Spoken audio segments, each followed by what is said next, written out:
예, 오늘은 감사의 황금 비율이라는 제목으로 하나님의 말씀을 나누도록 하겠습니다. 우리 좌우를 보면서 한번 인사했으면 좋겠습니다. 좌우를 보시면서 항상 감사합시다. 한 번 더 인사하겠습니다. 하나님의 은혜에 감사합시다. 하나님의 은혜에 감사합시다. 맞습니다. 예, 사람들은 세상에서 가장 아름답고 안정적인 비율을 찾습니다. 건축에도 비율이 굉장히 중요합니다. 그리고 그림에도 비율이 중요하고요. 우리 얼굴에도 조화가 중요합니다. 음악에도 음의 균형이 중요합니다.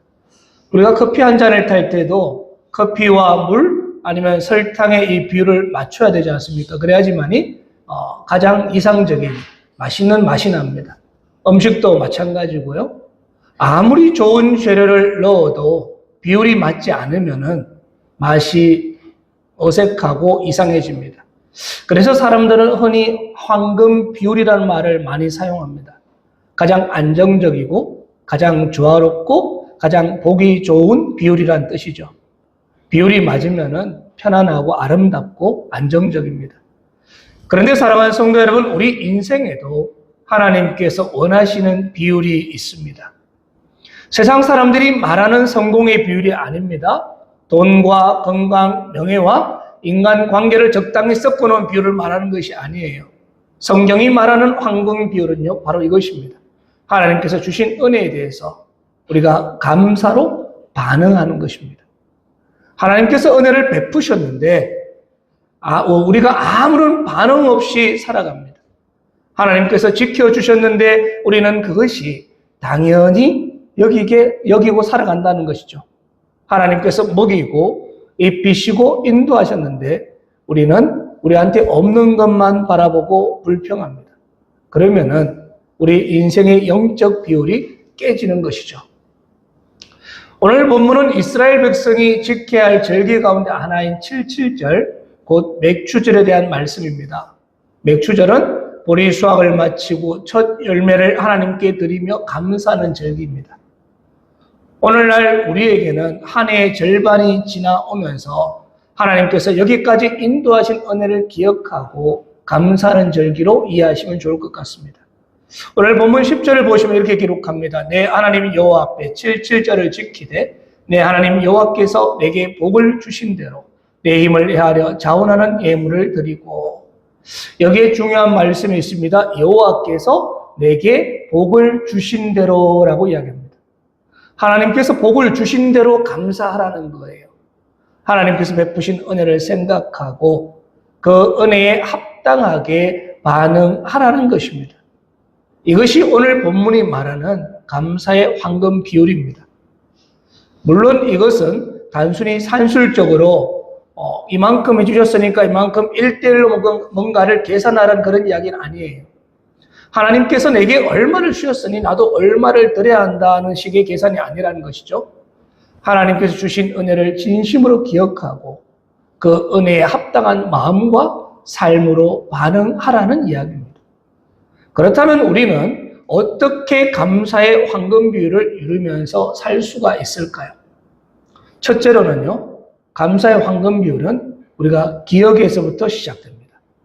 12절 말씀입니다. 우리 같이 한번 읽어보겠습니다. 12절 시작. 너는 애굽에서 종되었던 것을 기억하고 이 규례를 지켜 행할지니라. 아멘. 하나님께서는 이스라엘 백성들에게 맥추절을 지키라고 하시면서 단순히 곡식만 보라고 하지 않으셨습니다. 그들의 손에 들린 첫 열매를 바라보라고 하지 않았습니다. 하나님은 그들에게 과거를 기억하라라고 말씀하십니다. 너는 애굽에서 종되었던 것을 기억하고. 왜 하나님은 맥추절에 애굽을 기억하라고 말씀하시는 걸까요? 지금은 약속의 땅에서 곡식을 거두는 때였습니다. 지금은 감사하고 즐거워할 때입니다. 그런데 왜 하나님은 그 기쁜 절기에 과거의 아픈 기억을 떠올리라고 말씀하시는 것일까요? 그 이유는요, 분명합니다. 과거의 은혜를 기억해야지만이 오늘의 감사가 살아나기 때문입니다. 이스라엘 백성들은 본래 자유인이 아니었습니다. 애굽에서 종살이하던 백성이었습니다. 자기의 땅이 없었습니다. 자기 소유가 없었습니다. 자기 자유대로 살 자유도 없었습니다.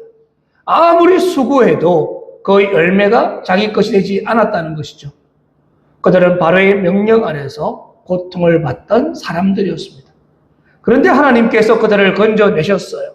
어린 양의 피로 죽음의 재앙을 넘어가게 하시고 홍해를 건너게 하시고 광야에서 만나와 메추라기를 주시면서 또 구름과 불기둥으로 그들을 지키시고 인도하셨습니다.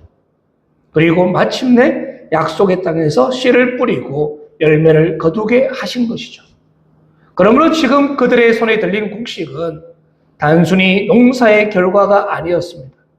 그것은 하나님의 구원의 증거였습니다.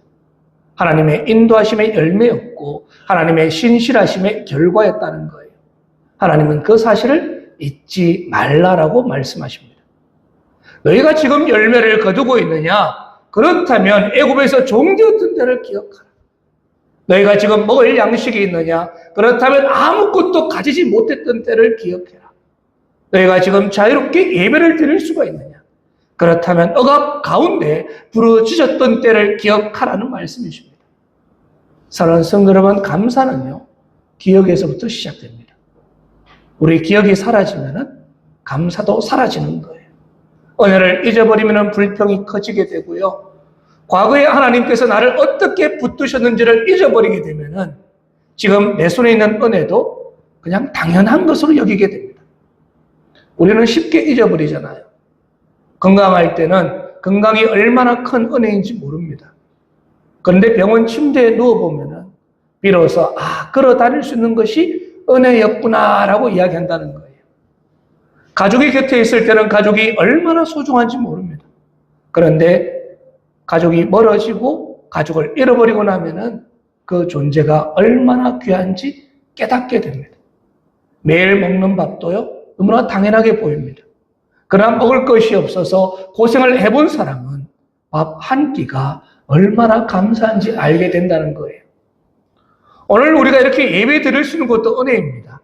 주일에 하나님 앞에 나올 수 있는 것도 은혜이고요. 하나님의 말씀을 들을 수 있는 것도 은혜입니다. 기도할 수 있는 것도 은혜이고요.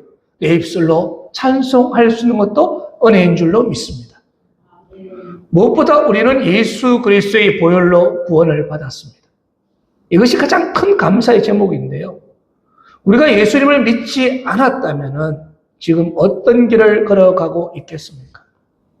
죄 가운데 살면서도 죄인 줄도 모르고 세상의 헛된 것을 붙들고 그것이 전부인 줄 알고 살고 있지 않았겠습니까?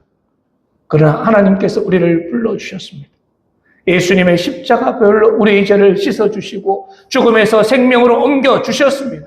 이제는 마귀의 종이 아니라 하나님의 자녀로 살아가게 인도해 주셨습니다. 그러므로 성도의 감사는 여기에서 시작되는 거예요. 하나님이 나를 구원해 주시니 감사합니다. 하나님 죄 가운데 있던 나를 불러주시니 감사합니다. 하나님 여기까지 나를 포기하지 않고 인도해 주시니 감사드립니다. 감사는 내가 받은 은혜를 기억하는 데서 시작되는 줄 믿습니다. 2차 세계대전 중에 헤럴드 러셀이라는 군인이 있었어요. 그는 전쟁 중에 사고로 두 팔을 다 잃어버렸습니다. 한순간에 모든 것이 무너지는 것 같았어요. 그는 깊은 절망에 빠졌습니다. 이제 자신은 아무것도 할 수 없는 사람이라고 생각했던 것이죠. 그런데 시간이 지나면서 그의 마음에 새로운 빛이 비치기 시작합니다. 그는 잃어버린 것만 바라보지 않고요. 아직 남아있는 것을 바라보기 시작했습니다. 그는 의술을 사용해서 글을 쓰기 시작합니다. 타자를 치는 거예요. 그런데 그의 이야기가 영화로 만들어지게 되고요. 그가 직접 그 영화에 출연했습니다. 그런데 놀랍게도 그는 또 아카데미 상까지 받게 됩니다. 그리고 훗날 그는 이런 고백을 합니다. 한때는 절망했습니다. 그러나 나의 장애가 오히려 축복으로 바뀌었습니다. 잃어버린 것만 생각하지 않고 하나님께서 남겨주신 것에 감사하며 그것을 사용할 때 새로운 길이 열렸습니다. 라고 고백했습니다. 사랑하는 성도 여러분, 이것이 감사의 시선입니다. 잃어버린 것을 바라보게 되면 우리는 절망하게 됩니다. 부족한 것을 바라보게 되면 원망하게 됩니다. 그러나 하나님께서 아직까지 우리에게 남겨주신 것을 바라보게 되면 감사가 시작되는 줄로 믿습니다. 우리에게는 잃을 것이 있을 수 있습니다. 그죠? 뜻대로 되지 않는 일이 있을 수도 있고요. 아쉬운 일도 있고 마음 아픈 일도 있습니다. 아직 해결되지 못한 문제가 있을 수도 있습니다. 그러나 그 가운데서도 하나님께서 남겨주신 은혜가 있습니다. 하나님께서 붙들고 계신 삶이 있고요. 하나님께서 아직 우리에게 맡겨주신 사명이 있습니다. 그러므로 우리가 기억했으면 좋겠습니다. 내가 어디서 건짐을 받았는지, 하나님께서 나를 어떻게 여기까지 인도하셨는지를 기억하시기 바랍니다. 지난날의 애굽을 기억하길 원합니다. 나의 연약함과 실패 가운데서도 나를 붙드시는 하나님의 은혜를 기억하시기 바랍니다. 기억하는 성도는 감사할 수 있습니다. 감사하는 성도는 무너지지 않고요. 감사하는 성도는 은혜의 균형을 잃지 않습니다. 두 번째 감사의 황금 비율은 자원하는 마음으로 드릴 때 세워집니다. 오늘 본문 10절 후반부 다시 한번 읽어보겠습니다. 내 하나님 여호와께서 내게 복을 주신 대로 내 힘을 헤아려 자원하는 예물을 드리고. 하나님께서 맥추절을 지키는 이스라엘 백성에게 예물을 드리라라고 말씀하십니다. 그런데 그 예물을 드리는 방식이 중요한데요. 보니까 첫 번째는 내가 복을 주신 대로. 그러니까 내게 복을 주신 대로. 그리고 두 번째는 보니까 뭐라고 합니까? 내 힘을 헤아려. 그리고 세 번째는 자원하는 예물을 드리고라고 말씀하십니다. 이 세 표현 안에 성경적인 감사의 원리가 그대로 담겨 있습니다. 먼저 하나님이 복을 주신 대로라고 드리라고 이야기합니다. 이것은 하나님께서 우리에게 주신 은혜를 생각하라는 이야기죠. 내가 가진 것이 내 힘만으로 된 것이 아니라고 고백하는 것입니다. 내 건강도 하나님이 주신 것이고, 내 일터도 하나님이 나에게 허락하신 것이고, 나의 재능도 하나님이 주신 것입니다. 심지어 나의 가정도 하나님이 나에게 맡기신 것입니다. 내 시간조차도 하나님이 주신 것입니다. 사람들은 쉽게 착각합니다. 내가 노력해서 뭔가를 얻었다라고 생각해요. 내가 똑똑해서 여기까지 왔다라고 생각합니다. 내가 성실하게 이만큼 열심히 살았다라고 생각해요. 물론 성실한 거 중요합니다. 노력도 중요합니다. 그러나 그 성실함을 가능하게 한 생명은 누가 주셨습니까? 일할 수 있는 건강은 누가 주셨습니까? 기회를 주신 분이 누구십니까? 위험 가운데 우리를 지켜주신 분이 누구십니까? 다 하나님이 주신 은혜인 줄로 믿습니다. 그런데 감사는 소유의 방향을 바꾸는 거예요. 이것이 내 것이다 라고 꽉 움켜쥐는 것이 아니라 하나님께서 내게 맡겨주신 것이다 라고 고백하는 것입니다. 이 고백이 있어야 하나님께 감사드릴 수가 있어요. 그리고 다음으로 하나님은요, 내 힘을 헤아려 드려라 라고 말씀하십니다. 하나님은 우리의 형편을 잘 알고 계세요. 하나님은 무리하게 드리라고 말씀하지 않습니다. 그리고 또 남과 비교해서 드리라 라고 말씀하지도 않습니다. 많은 사람은 많은 대로, 그리고 적은 사람은 적게 받은 대로 각자 힘을 헤아려 드려라 라고 말씀하시는 거예요. 그러므로 감사는요, 비교가 아니에요. 남과 비교하지 마세요. 누가 얼마를 드렸더라, 많이 드렸더라, 누가 적게 드렸더라, 이것이 핵심이 아니라는 것이죠. 중요한 것은 내가 하나님께 받은 은혜를 알고 있느냐 모르냐입니다. 그리고 그 은혜에 대해서 내 믿음의 분량 안에서 진실하게 반응하고 있느냐 하는 것이죠. 하나님은요, 그 마음을 보십니다. 그 모습보다 중심을 보시고요. 또 예수님은 성전에서 헌금하는 사람들을 보실 때 뭐라고 말씀하셨습니까? 많은 부자들이 큰 돈을 넣었습니다. 그런데 예수님은 그걸 보지 않으셨어요. 그냥 2렙돈을 드린 가난한 과부를 보시면서 그의 전부를 드렸다라고 칭찬하셨습니다. 왜 그렇습니까? 그 여인의 헌금은 적었지만 그 안에는 하나님을 향한 마음, 그 전부가 있었기 때문입니다. 그리고 하나님은요, 자원하는 예물을 드리라라고 말씀하십니다. 이것이 참 중요한데요. 하나님께 드리는 감사는 억지로 드려서는 안 된다는 거예요. 사람의 눈치를 봐가지고 저 사람이 막 하더라 그러면서 나도 하는 거 그게 아니에요. 체면 때문에 드리지 말라고 이야기합니다. 마지못해 하는 것도 아닙니다. 감사는 자원함으로, 감사는 기쁨이에요. 감사는 은혜를 아는 사람이 하나님께 드리는 믿음의 반응입니다. 우리가 하나님께 드릴 수 있는 것은요, 물질만이 아니죠. 우리의 시간도 드릴 수 있고 우리의 재능도 드릴 수가 있습니다.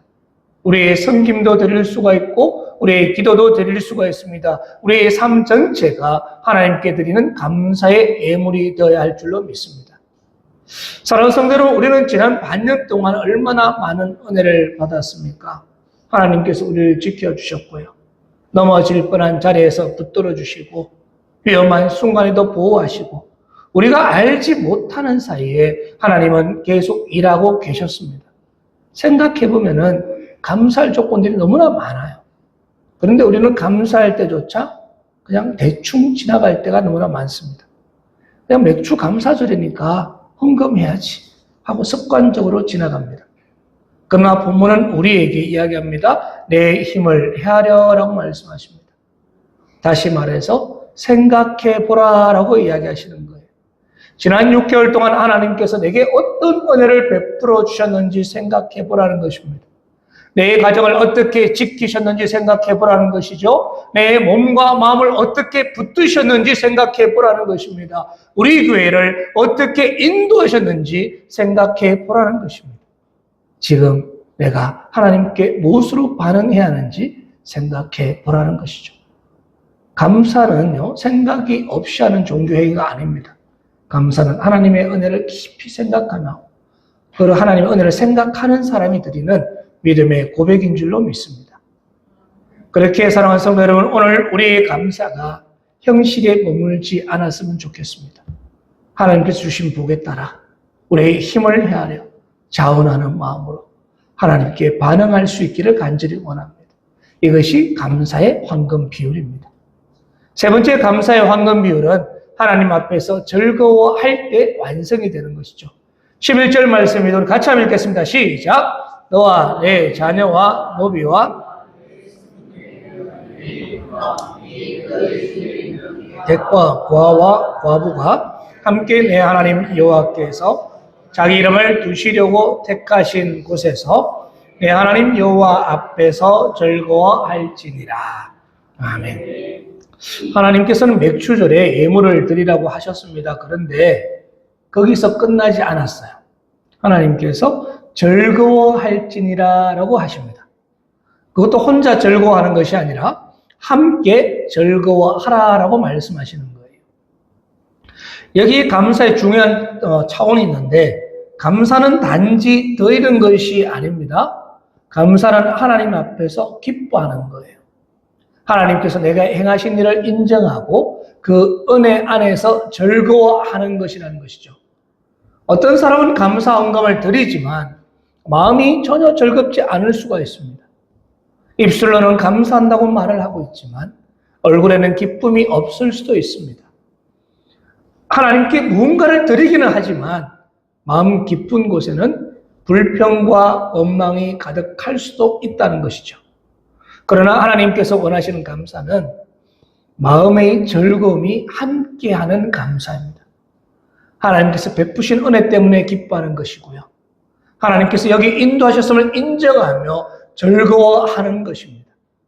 본문은 말합니다. 내 하나님 여호와 앞에서 즐거워할지니라 라고 이야기합니다. 이 말이 중요한데요. 성도의 즐거움은 하나님 앞에서 즐거움입니다. 세상의 즐거움과 좀 다릅니다. 상황이 다 좋아져야지만 생기는 즐거움이 아니라는 거예요. 문제가 하나도 없어야지만 생기는 즐거움이 아닙니다. 하나님 앞에서 즐거워한다는 것은 하나님이 내 삶의 주인이심을 믿기 때문에 기뻐하는 것입니다.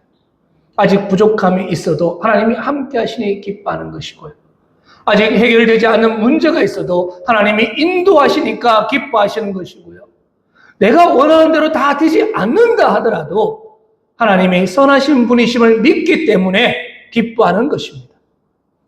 하박국 선지자의 고백이 바로 이런 고백이 아닙니까? 비록 무화과 나무가 무성하지 못하며 포도나무에 열매가 없으며 감람나무에 소출이 없으며 밭에 먹을 것이 없으며 우리 양이 없으며 외양간에 소가 없을지라도 나는 여호와로 말미암아 즐거워하리로다.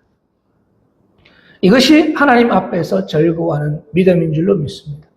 환경 때문에 웃는 것이 아닙니다. 하나님 때문에 즐거워하는 것입니다. 감사의 황금 비율이 바로 여기에 있습니다. 하나님이 주신 은혜를 기억하고 자원함으로 드리고 하나님 앞에서 즐거워하는 것입니다. 드림은 있는데 기쁨이 없다면 아직 온전한 감사가 아니에요. 말은 감사한데 마음에 불평이 있다면 아직 비율이 맞지가 않습니다. 하나님은 우리의 예물과 그리고 함께 우리의 즐거움을 함께 받기를 원하십니다.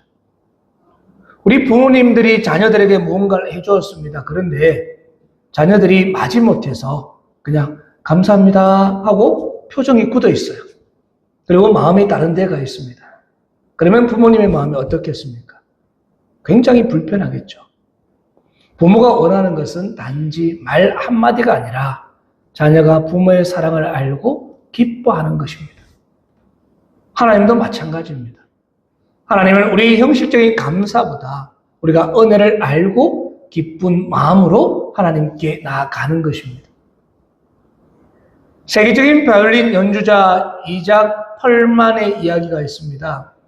그는 어릴 때 소아마비를 앓아가지고 다리가 불편했습니다. 무대에 오를 때도 목발을 짚고 힘겹게 올라갑니다. 어느 날 뉴욕에서 연주를 하던 중에 연주가 시작되자마자 바이올린 줄이 하나가 팅 하고 끊어졌습니다. 보통 같으면 연주를 멈추고 줄을 교체할 것입니다. 그런데 그는 연주를 멈추지가 않았어요. 남아있는 세 줄로 연주를 계속합니다. 순간마다 악보를 바꾸고 음을 조정하면서 세 줄로 그냥 아름다운 연주를 만들어내는 거예요. 연주가 끝나자 청중에서는요, 깊은 감동을 받았습니다. 그때 펄만은 이런 말을 했습니다. 우리의 사명은 남아있는 것으로 음악을 만드는 것입니다.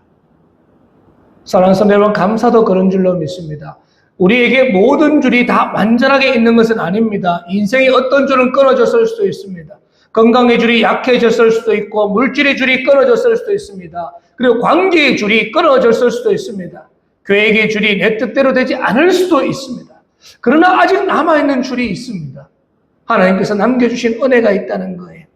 아직 기도할 수 있고 아직 예배드릴 수 있고 아직 사랑할 수가 있습니다. 아직 섬길 수가 있습니다. 그리고 아직 주님을 바라볼 수가 있습니다. 감사는 남아있는 것으로 하나님 앞에 믿음의 연주를 하는 것입니다. 잃어버린 것 때문에 인생이 멈추는 것이 아니라 하나님께서 남겨주신 은혜로 다시 찬양하는 것입니다. 그런데 본문 11절은 여기에서 한 걸음 더 나아가요. 하나님은 너 혼자 즐거워하라 라고 말씀하지 않았습니다. 함께 즐거워하라 라고 말씀합니다. 함께 즐거워하라. 먼저는 너와 내 자녀를 이야기합니다. 감사는 나 혼자만의 신앙이 아니라 가정이 함께 배워야 할 믿음이라는 것이죠. 부모가 감사하면은 자녀가 감사를 배우게 되고요. 부모가 늘 불평하면은 자녀도 불평을 배우게 됩니다. 어디 가서 자녀들이 불평하는 거 보고 너는 누구 때문에 그러니? 하면은 그 부모님 보고 배운 거예요. 부모가 작은 일에도 하나님께 감사하고 고백하게 되면은 자녀의 삶은요, 믿음으로 해석하는 법을 배우게 됩니다. 그러므로 우리 가정 안에서 감사의 언어가 회복되어야 될 줄로 믿습니다. 하나님은 우리 가정을 지켜주신다. 여기까지 온 것이 은혜이고 힘든 일도 있었지만 하나님께서 우리를 붙드셨다라고 감사하는 것이죠. 이런 고백이 가정 안에 있어야 할 줄로 믿습니다. 자녀들에게 가장 큰 신앙 교육은요, 부모님이 감사하는 모습을 보여주는 거예요. 감사는 말로만 가르치는 것이 아니라 삶으로 보여주는 은혜인 줄로 믿습니다. 그리고 다음에 또 노비와 레위인을 이야기합니다. 노비는 당시 가정과 사회에서 가장 낮은 위치에 있는 사람이었지 않습니까? 레위인은 성막과 성전에서 섬기는 사람이었습니다. 이것은 우리의 감사가 항상 함께 살아가는 사람과 교회의 공동체로 확장되어야 한다는 이야기입니다. 감사는 내 개인적인 감정에서 끝나는 것이 아닙니다. 교회의 공동체의 기쁨이 되어야 되고요. 하나님께서 우리 교회를 여기까지 인도하셨음을 함께 고백하는 것이 되어야 합니다. 성도들이 서로를 보며 당신이 있어서 감사합니다라고 고백할 수 있어야 하는 것이죠.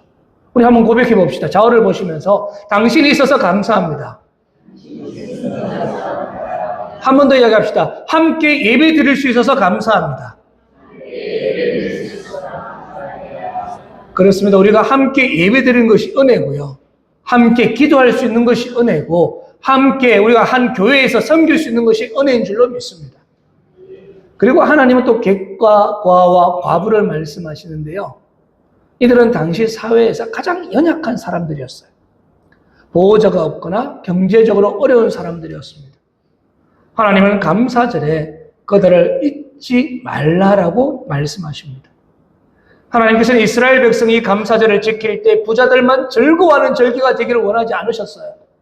먹을 것이 있는 사람들만 잔치하는 날이 되기를 원하지 않으셨다는 거예요. 하나님은 객과 과와 과부까지 함께 즐거워하는 공동체적 감사를 원하셨습니다. 이것이 오늘 우리 교회가 회복해야 될 감사인 줄로 믿습니다. 감사는 입술의 고백으로 시작하지만 사랑의 손길로 이어져야 한다는 것이죠. 감사는 예배당 안에서 찬양으로 시작하지만 어려운 이웃을 돌보는 삶으로 이어져야 합니다. 감사는 하나님께 받은 은혜를 세상 속에서 나누는 것입니다. 사랑하는 성도 여러분, 나만 감사하는 것은 아직 작은 감사입니다. 내 가정만 즐거워하는 것도 아직 부족합니다. 하나님이 원하시는 감사는 우리가 함께 즐거워하는 감사입니다. 연약한 사람들을 돌보고 외로운 사람들을 기억하고 어려운 이웃과 함께 나누는 감사. 즉 맥주 감사절은 하나님 감사합니다라고 말하는 동시에 하나님 제가 받은 은혜를 흘려 보내겠습니다라고 결단하는 날이라는 것이죠. 그러므로 오늘 우리 감사가 나 한 명에서 멈추지 않기를 원합니다. 우리의 감사가 가정으로 흘러가기를 바라고요. 우리 교회 공동체로 흘러가기를 바라고 어려운 이웃들에게 흘러가기를 바랍니다. 그것이 하나님께서 기뻐하시는 감사의 황금 비율입니다. 말씀을 정리합니다. 누가복음 17장을 보면은 예수님께서 10명의 나병 환자를 고쳐주신 사건이 있습니다. 10명이 예수님께 나와서 긍휼함을 구했습니다. 예수님은 그들에게 말씀하시죠. 가서 제사장들에게 너희 몸을 보이라라고 말씀하셨습니다. 그들은 가는 중에 깨끗함을 받았습니다. 10명 모두 다 은혜를 받았다는 거예요. 10명 모두 다 병이 나음을 받았습니다. 10명 모두 새 인생을 살게 되었습니다. 그런데 예수님께 돌아와서 감사한 사람은 한 명밖에 없었습니다. 그것도 사마리아 사람이었습니다. 그때 예수님께서 말씀하십니다. 10사람이 다 깨끗함을 받지 아니하였느냐? 그 9은 어디 있느냐라고 말씀하시죠.